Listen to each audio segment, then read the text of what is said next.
Hello everyone, how's it going? Billy Ballgame here, back with another video.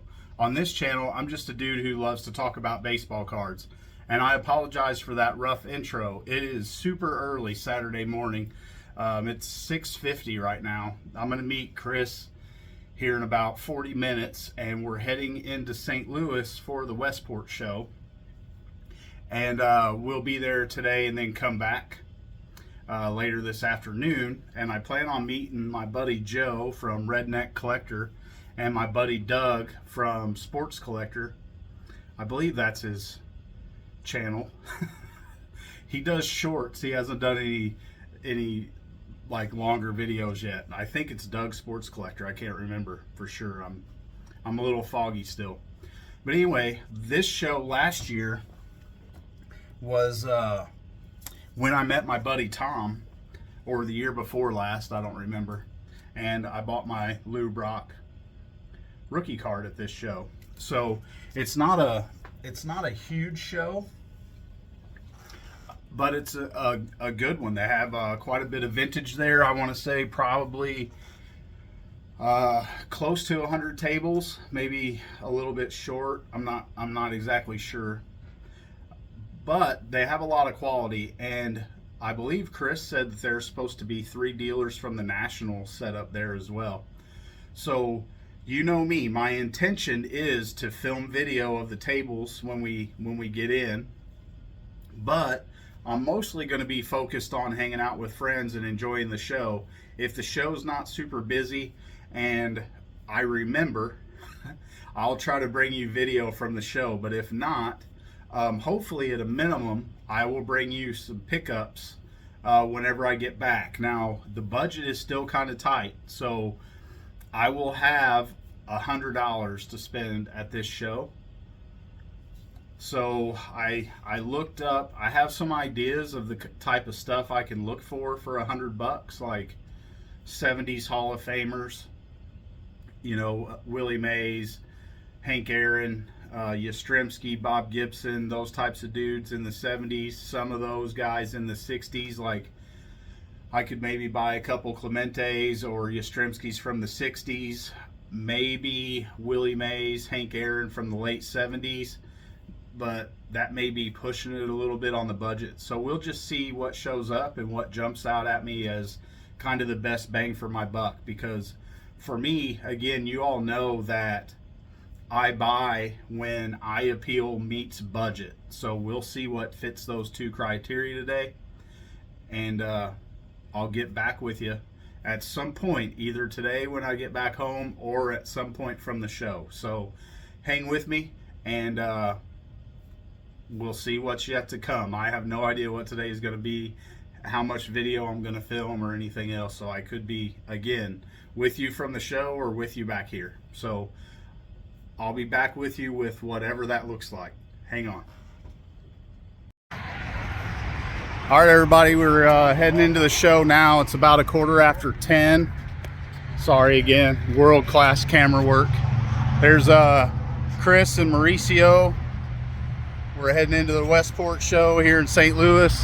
This is actually last year where I met my buddy Tom, and I bought my Lou Brock record, or rookie card. So Joe, Redneck Collector, is already here. He got here about 9 this morning. And then I'm guessing Doug, Sports Collector, is already here. And talking to Chris on the way in, I think Tim Payne is going to be here, and William Chappell. I think there's supposed to be 3 dealers from the National here. So we'll see how the show goes. So I will be back with you. All right, everyone, I am back. So as you can probably tell, it is the next day. It is Sunday morning, and I'm going to do a recap of the show. By the time we got back yesterday, I don't know, it was probably it was about 5 o'clock, I think, when I got back home yesterday. So I sat down and watched the Mizzou game, and then just kind of hung out for the rest of the evening. So I didn't really feel like shooting the recap yesterday when I got home. So In the last clip that you just saw, I was walking into the show, and I showed Chris and Mauricio before we got in there. And so once we got in, I linked up with Joe from Redneck Collector very quickly whenever we got into the show. And so walked around with him and talked to him a little bit, kind of reintroduced him to Chris, and they had spoken at the National, so they kind of knew each other already. And then we went around the show, and then very shortly after that, Doug came in. Doug, sports collector, sports collector for his. He actually pronounces his and spells his properly. So I met up with Doug and talked to him, and I gave him the 60 Stan Musial that I had promised him a while ago, that came out of that I have in my set, because again, Doug has been tremendous. The first time I met him, hang on, I'll stop this video. I'll get out the stuff that Doug gave me, and then I'll pick back up again. All right, so the first time I met Doug was at this same show last year, where I bought my Lou Brock rookie card. Like, I had just met him, and he came up to me in the show, and actually, I believe we had exchanged information beforehand. I can't remember, because again, I'm getting old and I forget things. But he gives me this Nolan Arenado rookie. He had 2 of them there in a 10, and I told him that I needed that, and that I didn't have one graded. And I think he brought 2 of them and some other cards that he was going to use as trade bait, if I remember correctly. If I'm telling the story wrong, Doug, I apologize. But he said he had brought some stuff for trade bait and was showing me what he brought. And I was like, oh, I need this. I don't have this graded. What do you want for it or whatever? And he's like, well, here, I have 2 of them. You can just have it. And he gave it to me. I was like, no, Doug, you don't have to do that. But he did. And then not too long after that, he gave me a 67 Roger Maris. Now, this card is very cool to me, and his 68 is very cool, because he's in the Cardinals uniform for both of those. I can't remember if he has a 69 card or not. I think if he does, he's in a Cardinals uniform for that one as well. But so this is a very cool card that Doug mailed to me not long after. And so I meet him at the show. I give him my 60 Stan Musial. Well, the night before, I had been talking to Joe from Redneck Collector on the phone, and was asking him about the show, and he said it was pretty busy on Friday, but we walked in on Saturday, and it was like, holy cow, like, it was jam-packed. And as soon as you walked through the door, to the left, William Chappell, I don't know if he goes by William or Bill or Billy, his table was right to the left as soon as you came in the door, and there was like a traffic jam there, and past that, he was kind of like the last table on that side.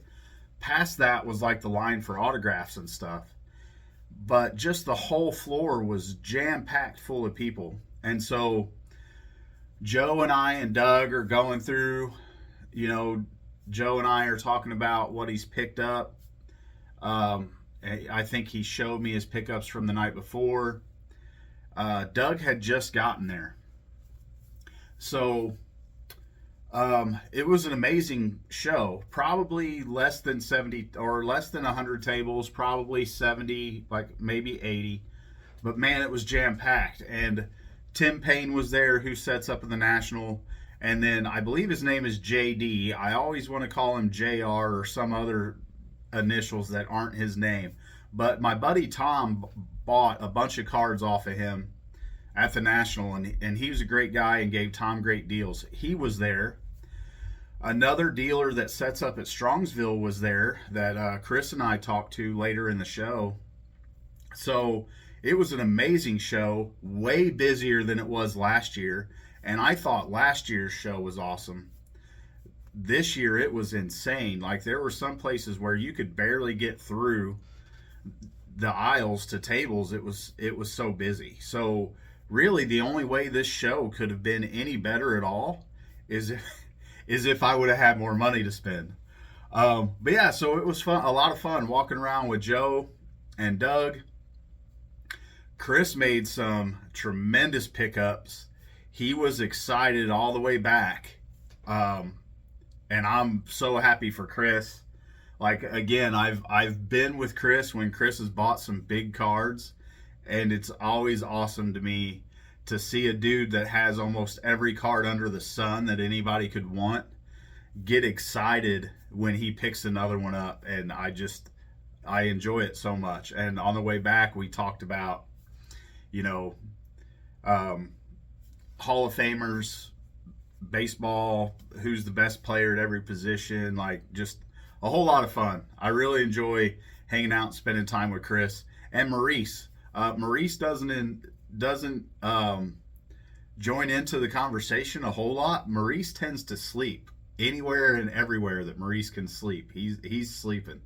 But again, just what a bunch of great dudes, and what a great show.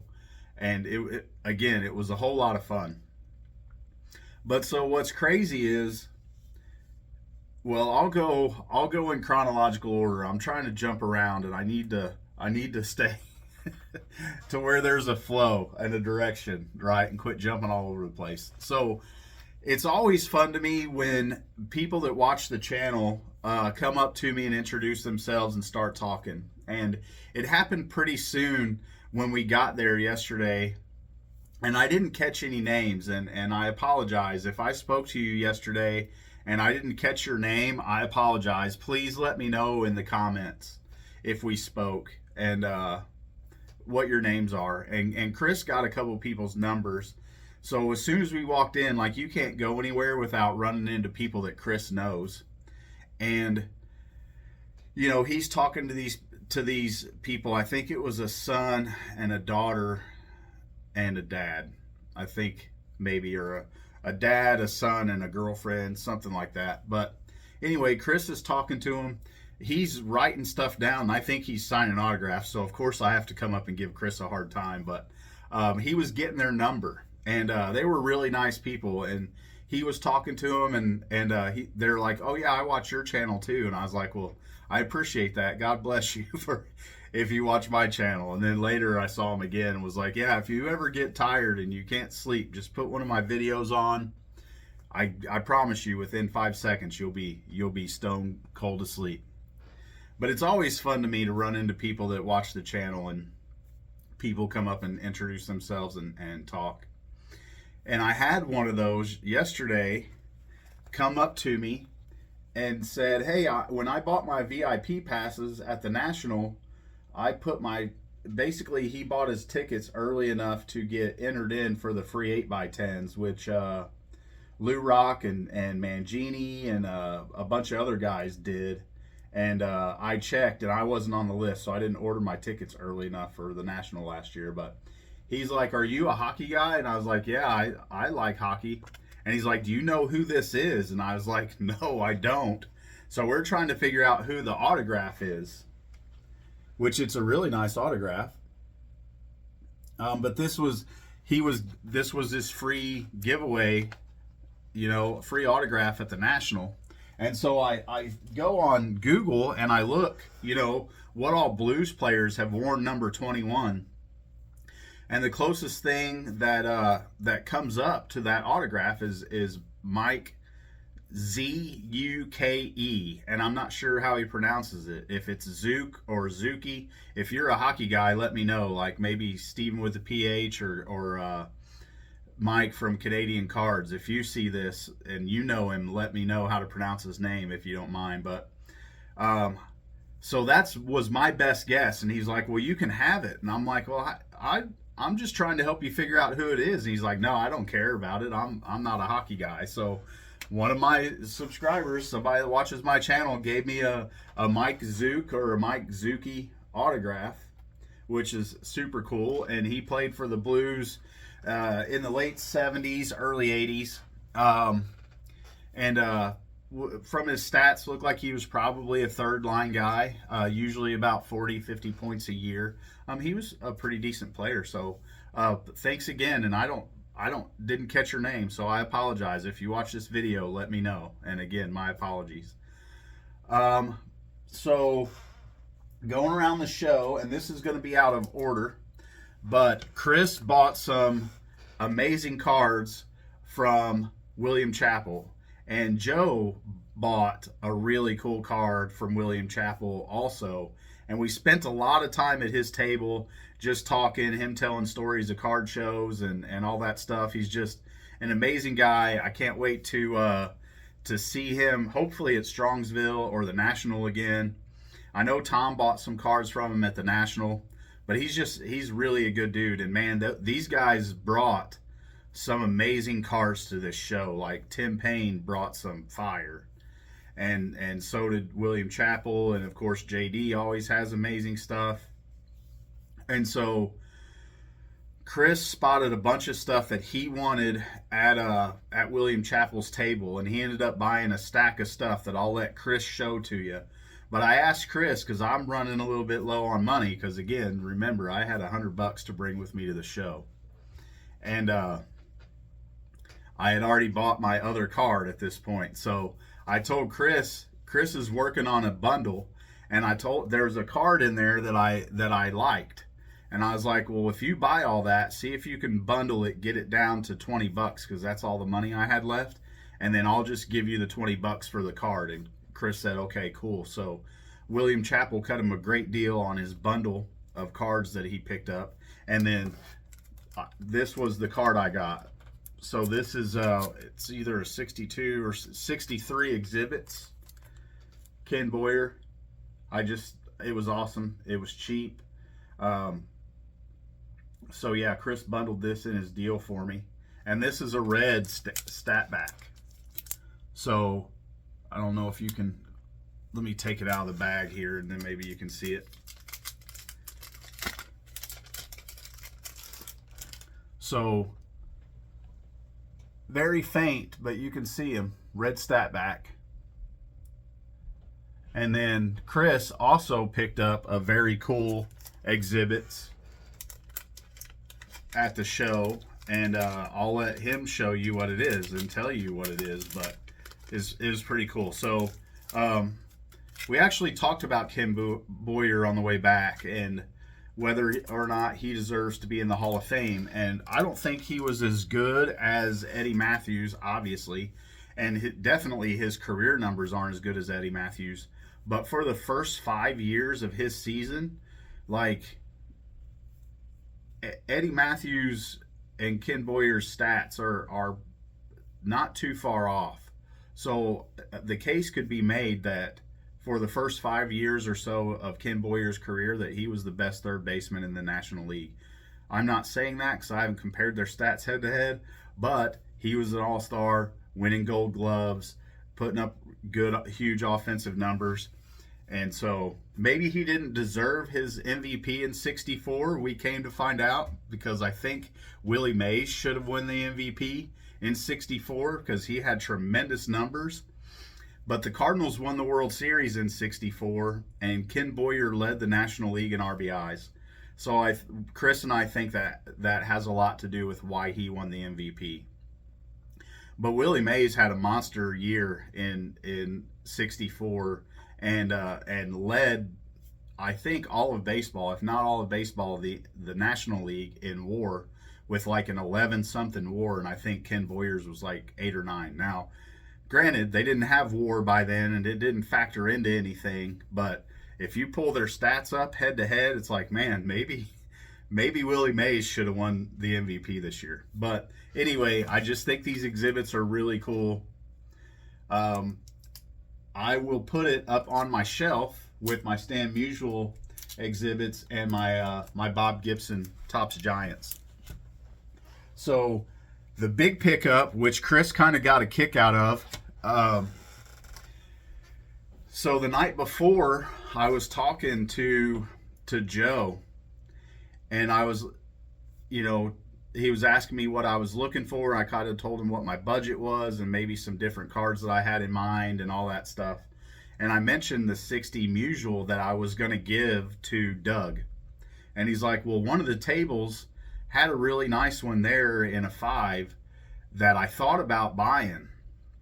And I was like, oh, okay, well, what table, blah, blah, blah, right? So I went through, and JD had a 60 Topps Musial in a PSA 5 that was my air quotes big pickup from the show.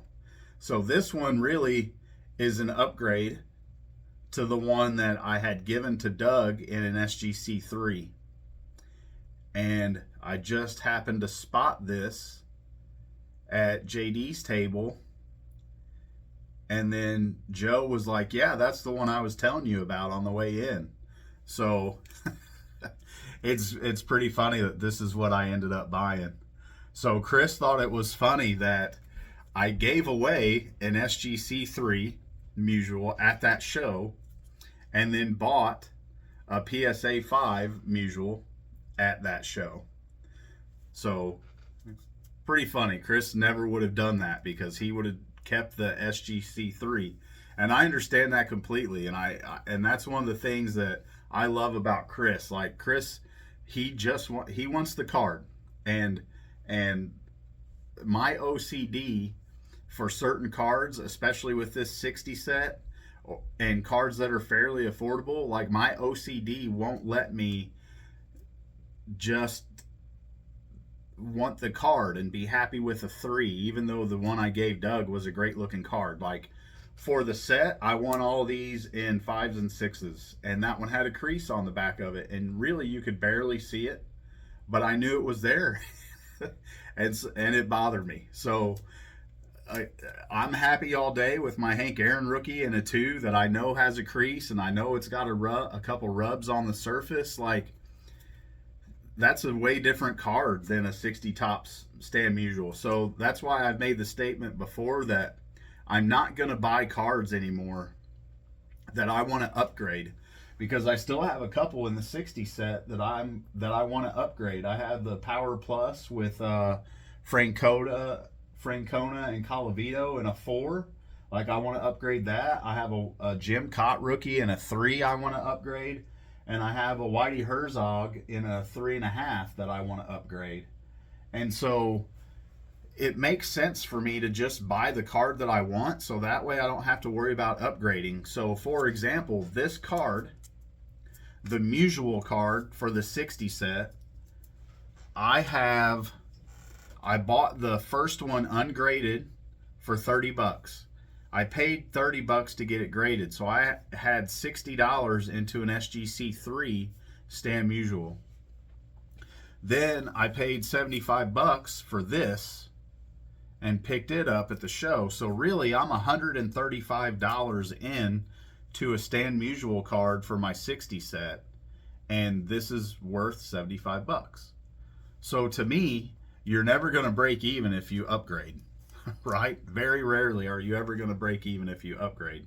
So for me, again, it just makes sense to just buy the card that I'm happy with, so that way I don't want to upgrade. And my SGC 2 in a Hank Aaron, like, that card I will never want to upgrade. Like, the only way I could ever see upgrading it is if I have all the cards that I want from post-war and I have a whole bunch of money saved up, and every other card is amazing and exactly the grade I want it to be, and I have $4,000 or $5,000 plus an SGC 2 for a Hank Aaron, then maybe 15 years from now, I may trade that and upgrade it.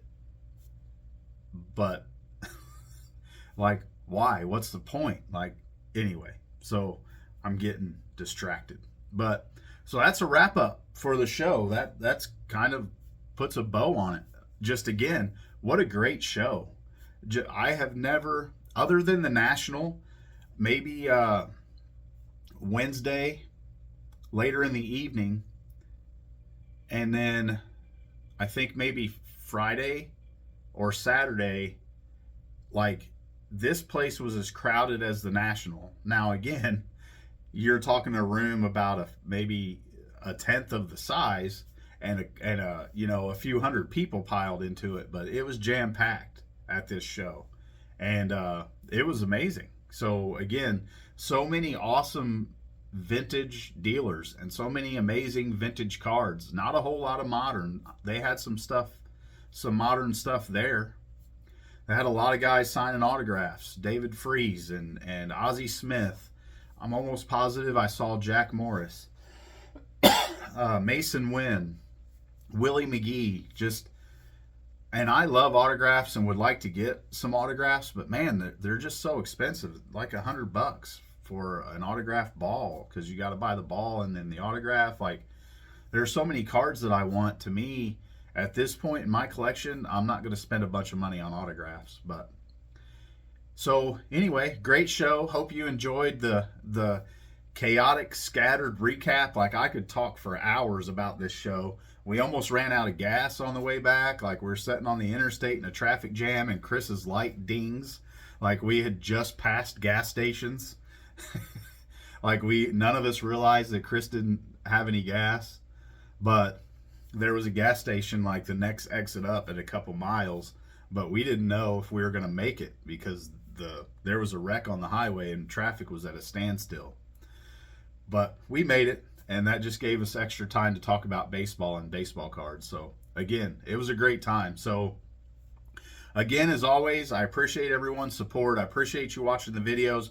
If I talked to you yesterday and you watch YouTube and you're subscribed to the channel, and you have just like a random Google account username that YouTube created for you, please create an account in YouTube and comment on the videos so I know who you guys are and we can get some conversation going. But again, I'm up to 1,295 subscribers. I hit 1,296 yesterday, and then I lost one. But I'm closing in on 1,300. So please, if you're still with me through this babbling mess of incoherency, please give this video a like and subscribe to the channel if you haven't already. And I think I will quit rambling. So again, I appreciate the support, all of you. I can't tell you how much I appreciate it. And until the next one, I hope everybody has a good one, and I'll talk to you later.